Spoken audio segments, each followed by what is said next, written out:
السلام علیکم ورحمۃ اللہ وبرکاتہ. نحمده ونصلي على رسوله الكريم اما بعد فاعوذ بالله من الشيطان الرجيم بسم الله الرحمن الرحيم رب اشرح لي صدري ويسر لي امري واحلل عقدة من لساني يفقهوا قولي. ہماری آج کی گفتگو کا موضوع ہے رمضان اور زکوٰۃ. اگرچہ زکوٰۃ کے لیے کوئی مہینہ مخصوص نہیں ہے، ہر صاحب مال اور صاحب حیثیت اور خصوصاً صاحب نصاب شخص کو زکوٰۃ اس وقت ادا کرنی چاہیے جب اس کے مال پر جو واجب الزکوٰۃ ہے 1 سال گزر چکا ہو. لیکن اگر سال کا حساب کر کے زکوٰۃ کو کچھ عرصہ پہلے رمضان المبارک میں نکالا جائے تو اجر و ثواب کے اعتبار سے یہ بات زیادہ بہترین ہے، کیونکہ رمضان المبارک میں ایک فریضے کے ادا کرنے کا ثواب 70 کے برابر ہے. زکوٰۃ کا حکم نہ صرف یہ کہ امت مسلمہ کے لیے ہے بلکہ اس سے پہلے کی امتوں کو بھی زکوٰۃ کا حکم دیا گیا. قرآن پاک میں اللہ سبحانہ وتعالی بنی اسرائیل کے بارے میں سورۃ البقرہ میں کچھ یوں بیان فرماتے ہیں: وَإِذْ أَخَذْنَا مِيثَاقَ بَنِي إِسْرَائِيلَ لَا تَعْبُدُونَ إِلَّا اللَّهَ وَبِالْوَالِدَيْنِ إِحْسَانًا وَذِي الْقُرْبَى وَالْيَتَامَى وَالْمَسَاكِينِ وَقُولُوا لِلنَّاسِ حُسْنًا وَأَقِيمُوا الصَّلَاةَ وَآتُوا الزَّكَاةَ ثُمَّ تَوَلَّيْتُمْ إِلَّا قَلِيلًا مِّنكُمْ وَأَنتُمْ مُعْرِضُونَ. اس کا ترجمہ ہے: اور جب ہم نے بنی اسرائیل سے پختہ عہد لیا کہ تم اللہ کے سوا کسی کی عبادت نہ کرو، ماں باپ کے ساتھ احسان برتو اور رشتہ داروں کے ساتھ، یتیموں اور مسکینوں کے ساتھ نیک سلوک کرو، لوگوں سے بھلی بات کہو، نماز قائم کرو اور زکوٰۃ دو، مگر تھوڑے آدمیوں کے سوا تم سب اس عہد سے پھر گئے. تو اس آیت سے پتہ چلتا ہے کہ دیگر احکامات کے ساتھ ساتھ زکوٰۃ دینے کا حکم بنی اسرائیل کو بھی دیا گیا تھا.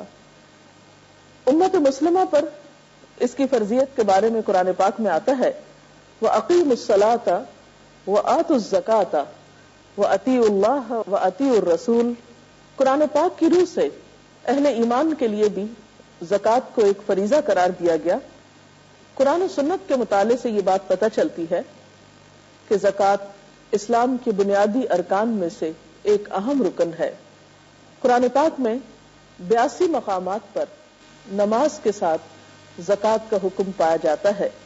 نبی صلی اللہ علیہ وسلم نے فرمایا: بنی الاسلام علی 5، اسلام کی بنیاد 5 چیزوں پر ہے: شہادت اللہ الہ الا اللہ وان محمد الرسول اللہ واقام الصلاۃ وایتاء الزکاۃ والحج وصوم رمضان.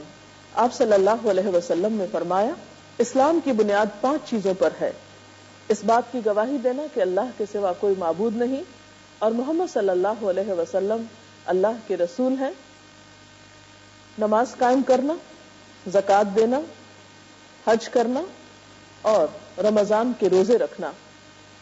بخاری کی ایک اور حدیث میں حضرت جریر بن عبداللہ رضی اللہ تعالی عنہ سے روایت ہے کہ میں نے نبی صلی اللہ علیہ وسلم سے نماز قائم کرنے، زکوٰۃ دینے اور ہر مسلمان کی خیرخواہی کرنے پر بیعت کی، یعنی انہوں نے اس فریضے کو ادا کرنے کے لیے آپ سے عہد کیا. حقیقت یہ ہے کہ اسلام میں زکوٰۃ کا نظام معاشرتی بھلائی کے لیے ہے. رمضان کا مہینہ شہر المواسات ہے، انسانوں کے ساتھ ہمدردی اور خیرخواہی اور بھلائی کرنے کا مہینہ ہے. اس ہمدردی کے کئی طریقے ہو سکتے ہیں، لیکن ہمدردی کرنے کا بہترین طریقہ اپنے فرائض کی ادائیگی بھی ہے.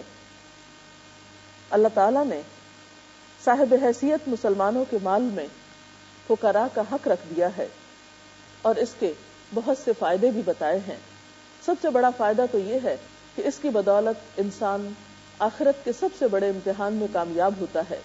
قرآن پاک میں اللہ تعالیٰ فرماتے ہیں: ان الذین آمنوا وعملوا الصالحات واقاموا الصلاة وآتوا الزکاة لهم اجرهم عند ربهم ولا خوف علیہم ولا هم يحزنون. جو لوگ ایمان لائیں اور نیک عمل کریں نماز قائم کریں اور زکوٰۃ ادا کریں، ان کے اجر ان کے رب کے پاس ہیں، ان کے لیے نہ کوئی خوف ہوگا اور نہ ہی وہ غمگین ہوں گے۔ اسی طرح بخاری کی ایک روایت میں آتا ہے کہ ایک اعرابی نبی صلی اللہ علیہ وسلم کی خدمت میں حاضر ہوا اور کہنے لگا، اے اللہ کے رسول صلی اللہ علیہ وسلم، مجھے ایسا عمل بتائیے جسے کرنے سے میں جنت میں داخل ہو جاؤں۔ تو اس پر آپ نے فرمایا، اللہ تعالیٰ کی عبادت کرو اور اس کے ساتھ کسی کو شریک نہ کرو، فرض نماز ادا کرو، فرض زکوٰۃ ادا کرو، رمضان کے روزے رکھو۔ اس نے کہا، اللہ کی قسم میں اس سے زیادہ کچھ نہ کروں گا۔ جب وہ شخص واپس ہوا تو آپ نے فرمایا، جسے جنتی آدمی دیکھنا پسند ہو وہ اس شخص کو دیکھ لے۔ تو اس سے کیا پتہ چلتا ہے کہ جنت میں جانے کے لیے سب سے اہم چیز اپنے فرائض کی ادائیگی ہے، کیونکہ اگر کوئی شخص اپنے بنیادی فریضے سے غافل ہے اور ادھر ادھر کی نیکیاں کر رہا ہے تو جب تک وہ اپنا فرض پورا نہیں کرتا باقی نیکیوں کی بھی قدر و قیمت نہیں ہوگی۔ زکوٰۃ کا لفظ جو ہے اس کا بنیادی طور پر معنی ہے پاک کرنا، نشو نما دینا۔ زکوٰۃ یہ دونوں کام کرتی ہے، ہمیں گناہوں سے بھی پاک کرتی ہے، مال کی حرص اور محبت سے پاک کرتی ہے، لالچ سے پاک کرتی ہے، اور اسی طرح ہمارے دل میں انسانوں کی ہمدردی کے جذبات کو پروان چڑھاتی، خیر اور بھلائی کے احساسات نشو نما ہوتے ہیں زکوٰۃ کی ادائیگی سے۔ زکوٰۃ گناہوں کا کفارہ اور نفس کے تزکیے کا بہترین طریقہ ہے۔ قرآن پاک میں اللہ تعالیٰ حضور صلی اللہ علیہ وسلم سے خطاب فرماتے ہیں، خذ من اموالہم صدقۃ تطہرہم بہا وتزکیہم۔ اس کا ترجمہ ہے، اے نبی صلی اللہ علیہ وسلم، آپ ان کے اموال سے زکوٰۃ لے کر انہیں گناہوں سے پاک اور صاف کیجیے۔ تو گویا زکوٰۃ کی ادائیگی گناہوں کو پاک کرنے کا ذریعہ بھی ہے اور نفس کے تزکیہ کا بھی۔ زکوٰۃ دولت میں اضافے کا ذریعہ بھی ہے۔ اللہ سبحانہ وتعالیٰ فرماتے ہیں، وَمَا آتَيْتُم مِّن زَكَاةٍ تُرِيدُونَ وَجْهَ اللَّهِ فَأُولَٰئِكَ هُمُ الْمُضْعِفُونَ۔ اور جو زکوٰۃ تم اللہ کی خوشنودی حاصل کرنے کے لیے ادا کرتے ہو، اس سے دراصل دینے والے اپنے مال میں اضافہ کرتے ہیں۔ جیسا کہ ایک اور حدیث سے ہمیں پتہ چلتا ہے کہ آپ صلی اللہ علیہ وسلم نے قسم کھا کر یہ بات فرمائی کہ صدقہ دینے سے مال کم نہیں ہوتا۔ اسی طرح قرآن پاک کی گواہی ہے اس بات پر کہ زکوٰۃ ادا کرنے سے مال کم نہیں ہوتا، بلکہ زکوٰۃ ادا کرنے والے دراصل اپنے مال میں اضافہ کرتے۔ سوچنے کی بات یہ ہے کہ دینے سے اضافہ کیسے ہوتا ہے۔ زکوٰۃ کی حیثیت دین میں ایسے ہی ہے جیسے بدن میں خون کی حیثیت۔ جب خون بدن کے سارے اعضاء میں گردش کرتا ہے تو انسان چاق و چوبند رہتا ہے، حرکت کر سکتا ہے، انسان کی صحت درست رہتی ہے۔ اور اگر خون کسی ایک حصے میں جا کر جم جائے اور اس کی سرکولیشن نہ ہو تو انسان حرکت کے قابل نہیں رہتا، چل پھر نہیں سکتا۔ بالکل اسی طرح جس سوسائٹی کے تمام حصوں کو مال پہنچتا رہے، تمام حصے خوشحال ہوں، وہاں اکنامک ایکٹیویٹی زیادہ فلرش کرتی ہے، اس میں زیادہ حرکت ہوتی ہے۔ جب معاشرہ خوشحال ہوتا ہے، تمام لوگوں کے پاس اپنی ضروریات پوری کرنے کے لیے مال ہوتا ہے، تو ایسے میں دینے والے اور لینے والے دونوں ہی اس سے فائدہ اٹھاتے ہیں۔ مثال کے طور پر اگر کچھ لوگوں کے پاس مال زیادہ ہے لیکن ان کے مال سے اگر وہ تجارت کرتے ہیں اس کا کوئی خریدار ہی نہیں، تو یہ تجارت آگے کیسے بڑھ سکتی، مال میں اضافہ کیسے ہو سکتا ہے۔ پھر اسی طرح زکوٰۃ غربت کے خاتمے کا ایک ذریعہ بھی ہے۔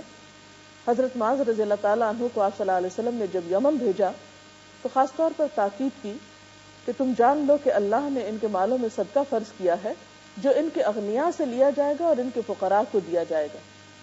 تو جب مال کی سرکولیشن اغنیاء سے فقراء کی طرف ہوتی ہے تو لازمی طور پر معاشرے کے ان طبقات میں خوشحالی آتی ہے جو محروم ہوتے ہیں۔